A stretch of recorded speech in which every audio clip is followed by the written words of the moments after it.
planned a very long first episode. At least I thought it would be very long, because I had initially planned to go really deep into the subject of love. And whether we like it or not, whether we admit it or not, love is absolutely everything. It's what gives meaning to our existence. It's what drives us to do pretty much everything. And that in itself is such a deep subject, and a very interesting one at that. And in my opinion, certainly in my experience, when you understand love, how it works and how it doesn't work, how we think it's supposed to feel versus how it actually feels, then so much starts to make sense in your life. But somehow I felt I wanted to start the series slightly differently. And so episode number 1, the one you are listening to right now, it's going to verse on the concept of the ego. As I mentioned briefly in my podcast introduction, I am doing this thing that is talking to you because I feel that it is only natural that I do so.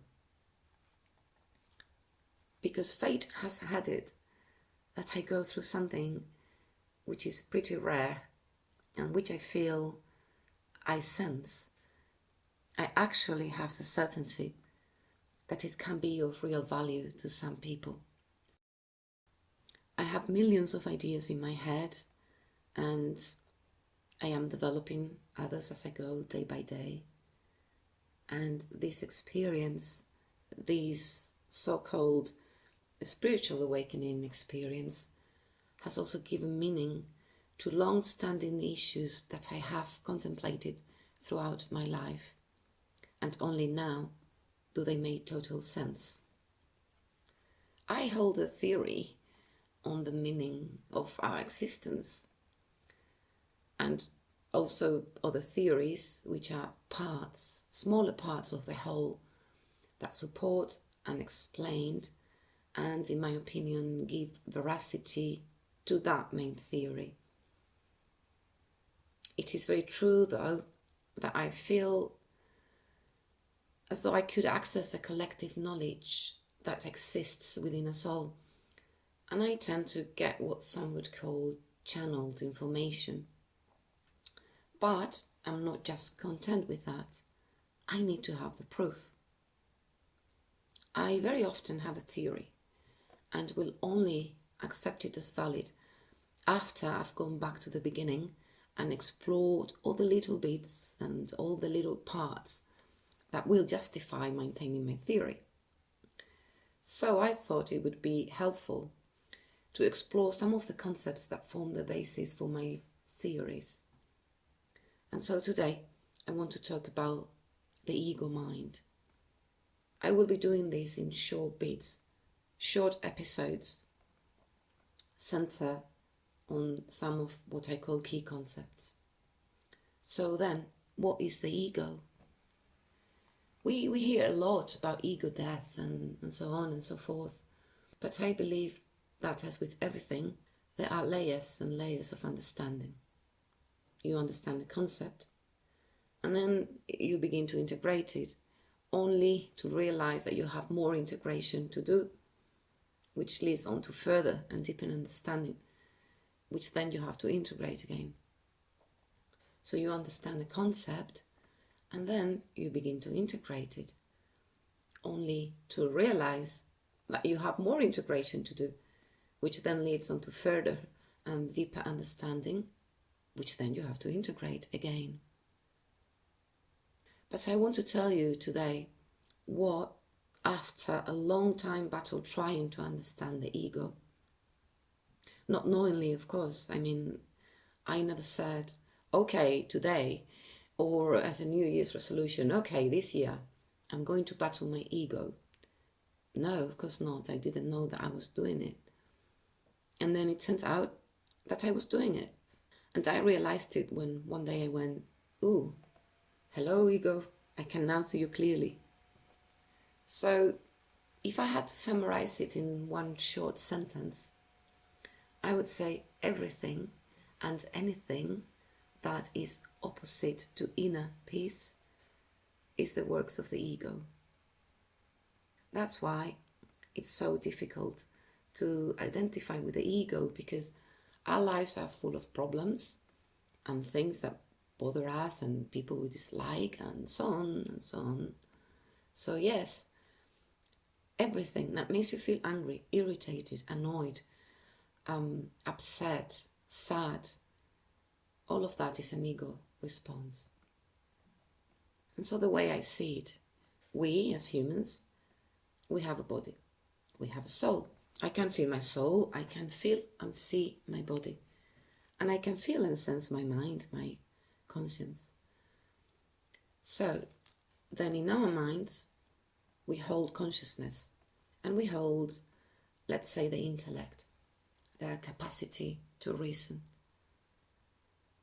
And our minds are extremely flexible, so flexible that they are probably limitlessly so. Just like our bodies, in my opinion. So let's say our mind is a computer, and in that computer we have some software.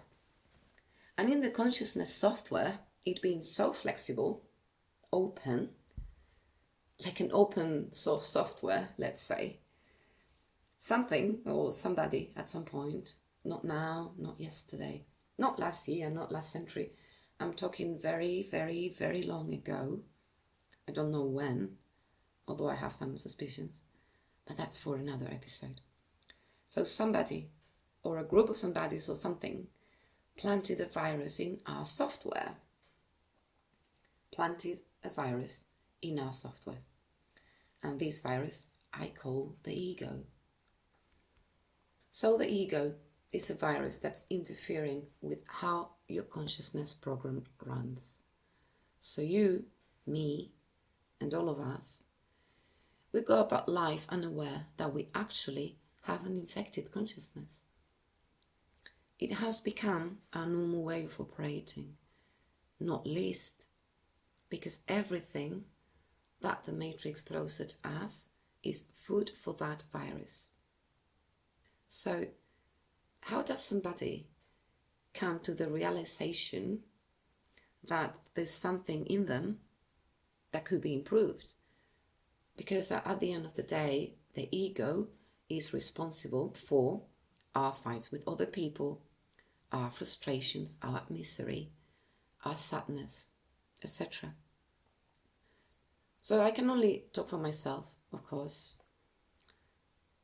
I know that from a very early age, I was always very interested in understanding why people disagreed and why people argued.